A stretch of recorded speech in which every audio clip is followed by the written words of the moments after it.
On se retrouve pour le point pédagogique et aujourd'hui on va parler des ETF. Qu'est-ce que c'est? Quelle est la définition? En fait, ce sont des produits financiers qu'on peut considérer comme hybrides parce que ça va se situer entre une action et un fonds d'investissement. C'est-à-dire qu'un ETF va avoir la liquidité d'une action, vous allez pouvoir traiter un ETF, c'est-à-dire l'acheter et le vendre en permanence, car il est coté en permanence, donc comme une action. En revanche, il a la structure juridique d'un fonds d'investissement, c'est-à-dire que ça va être un fonds qui va ensuite avoir à l'intérieur soit des actions, soit des obligations, soit des matières premières, etc., etc. Donc les ETF ont été conçus il y a maintenant plus de 25 ans et les avantages sont les suivants, c'est que déjà, les coûts sont beaucoup plus faibles qu'un fonds d'investissement. C'est-à-dire que déjà, normalement, dans un fonds d'investissement, vous allez payer des frais de gestion qui sont de l'ordre de 2-3%. Dans un ETF, il n'y a pas de frais de gestion. Ensuite, les frais d'entrée sont beaucoup plus limités aussi que dans des fonds d'investissement classiques. Donc en général, dans un ETF, les frais d'entrée se situent entre 0,2 et on va dire 0,5-0,6%. Mais nous, chez eToro, nous avons mis en place le 0% commission, c'est-à-dire que nous avons carrément supprimé les frais d'entrée.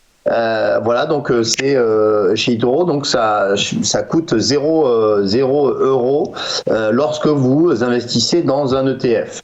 Donc ça, ce sont vraiment les avantages. Ensuite, comment fonctionne un ETF et pourquoi on l'utilise? Eh bien, on utilise un ETF pour répliquer la performance d'un indice. Donc ça peut être par exemple un secteur. On peut répliquer, si vous voulez, le secteur automobile. Si vous voulez investir sur le secteur automobile, par exemple, traditionnellement, vous allez investir sur les actions qui composent le secteur, donc les Renault, les Peugeot, Stellantis aujourd'hui, Volkswagen, BMW, etc. Sauf qu'avec un ETF, ça va être un produit qui va comprendre tous les actions du secteur et donc vous allez investir juste sur un ETF et qui va répliquer donc la performance de tout le secteur. Donc ça c'est l'avantage. Et ça marche aussi pour les indices style CAC 40, etc. C'est-à-dire qu'au lieu d'investir sur les 40 actions du CAC 40, vous investissez sur un produit qui va répliquer la performance du CAC 40. Voilà. Donc ça a vraiment beaucoup d'avantages. Donc sur notre plateforme, nous en proposons un peu plus de 250. Donc je vous invite à aller regarder sur notre plateforme tous les ETF qui sont disponibles. Et c'est vraiment un produit qui gagne à être connu et qui est de plus en plus utilisé par les investisseurs. Car très liquide, comme je le disais, et très peu cher. Merci Antoine pour ces explications. Merci à vous deux pour vos analyses. On vous retrouve très bientôt dans la matinale.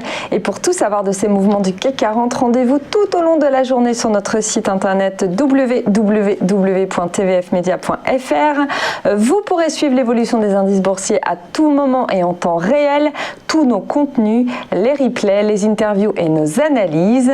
Cette édition du live est maintenant terminée. Merci à tous nos invités. Merci à vous surtout de nous suivre quotidiennement. Le live revient demain matin avec Roselyne Pagès. Quant à moi, je vous retrouve jeudi matin.